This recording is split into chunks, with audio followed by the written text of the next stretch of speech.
जय हिंद दोस्तों, आप देख रहे हैं एग्जाम मेट जी। और इस वीडियो में बात करने वाला हूं कैडर के बारे में।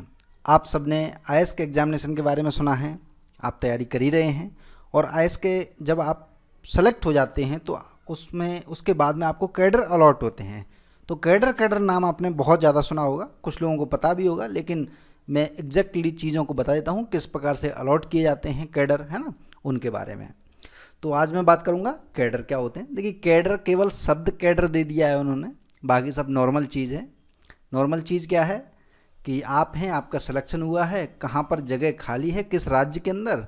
यानी कि ये कोई वैकेंसी ऐसी तो होती नहीं है, जैसे मान के चलिए टोटल वैकेंसी तो हो गई, लेकिन किसी राज्य में पर्टिकुलर कितनी जगह खाली हैं आईएएस की, तो वो मायने रखती है ना। तो उसी को क्या कह दिया जाता है कि कार्डर, स्टेट को जो है कार्डर कह दिया जाता है। ठीक है, तो जैसे मान के चलिए 2019 का ये कैडर जो है अलॉट हो गए हैं और कैटेगरीज वाइज अलॉट हुए हैं, तो इनके बारे में बात करूंगा।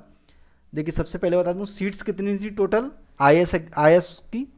ठीक है, जो आईएएस का एग्जामिनेशन होता है वो तो आप लगभग 1000 के आसपास पास किए जाते हैं या 800-900 के आसपास पास किए जाते हैं, लेकिन उनमें से आईएएस की जो पर्टिकुलर जो सीट्स होती हैं वो थी केवल 180। अब 180 को डिस्ट्रीब्यूट कैसे किया जाता है, देखिए जैसे मान के चलिए कि आंध्र प्रदेश में आईएएस कितने आईएएसओं की ज़रूरत होगी, तो टोटल की होगी 9 लोगों की ज़रूरत होगी। ठीक है, 9 लोगों की। अब वो 9 लोग कहाँ कहाँ से आएंगे, ये देखिए।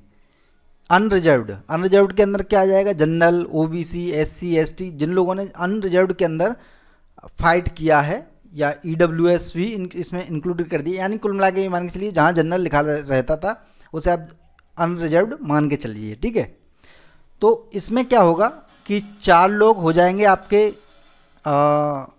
टोटल अनरिजर्व्ड वाले, ओबीसी के 3 लोग हो जाएंगे, 7 लोग हो गए, और 2 लोग ये 2 लोग हो जाएंगे आपके एससी के। ठीक है, एसटी का एक भी अलॉटमेंट है दिया नहीं है। क्यों नहीं दिया, क्योंकि वहाँ पर खाली नहीं होगा आंध्र प्रदेश के अंदर। ठीक है, इसी प्रकार से क्या है, हर राज्य के अंदर ये अलॉट किए जाते हैं। आपको कहाँ पर जाना है, आपकी रैंक क्या है, आपने क्या कैडर चूज किया है, ये कैडर वगैरह सब चूज किए जाते हैं जब आप मेंस का फॉर्म भरते हो तब।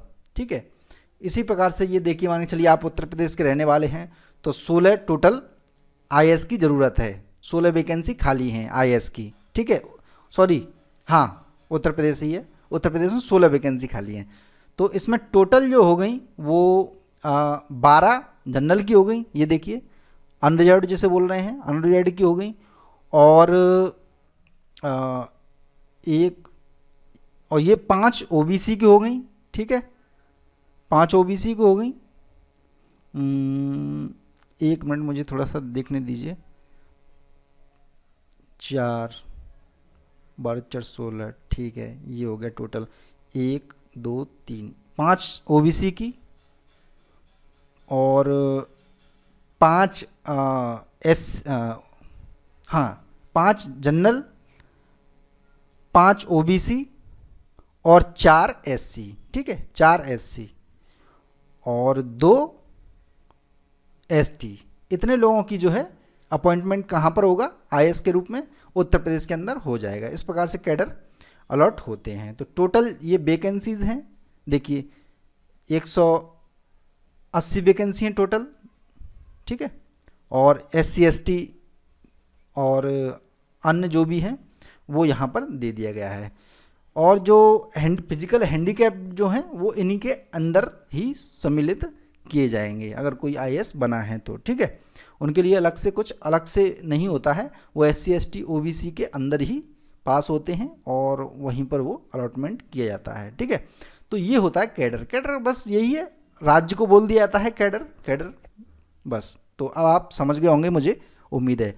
ये पीडीएफ मैं आपको दे दूंगा डिस्क्रिप्शन कमेंट बॉक्स से, आप इसे डाउनलोड कर लीजिएगा और अच्छी तरह से देख लीजिएगा, क्योंकि आपको भी ज़रूरत पड़ेगी कल। ठीक है, और मैं सारी चीज़ें आप बताऊंगा थोड़ा डिटेल में, यूपीएससी के बारे में, यूपीएससी के एग्जामिनेशन होने के बाद में क्या क्या प्रक्रियाएं होती हैं, कहाँ पर वो चीज़ें आती हैं, कहाँ से इन्फॉर्मेशन मिलेगी, आपको सारी बातें बताऊंगा। लेकिन मेनली आप काम करते रहिए प्री और मेंस इंटरव्यू पर।